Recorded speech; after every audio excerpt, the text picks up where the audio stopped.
Sa atong silingang lalawigan sa Siquijor, usa ka 24 anyos nga lalaki ang nasikop sa kapulisan sa lungsod sa San Juan. Ang dinakpan nga tagapangi sa Siquijor nasakmitan og pinaketeng gituhuang shabu og armas nga adunay duha ka mga bala.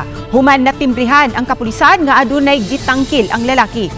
Nasayran usab nga bag-o kining nakagawas sa bilangguan tungod sa kasong pagpanglugos og minor de edad apan nakapahimos sa pagpaubos niini sa probation program sa gobyerno. Sa pakisusi sa otoridad na butyag ang dinakpan, adunay account sa social media na makigtagbo og online seller sa migaw nga mga lugar sa probinsya. Ang mga kasong atubangon sa suspitsado og panawagan sa kapulisan sa mga nabiktima, sayran. Yes, sir, siya magatubang sa kaso nga illegal possession of firearms in relation to kumilikan ban o ang concert violation of Section 11 of RA 9165, sir. Na doon na din siya mga modus.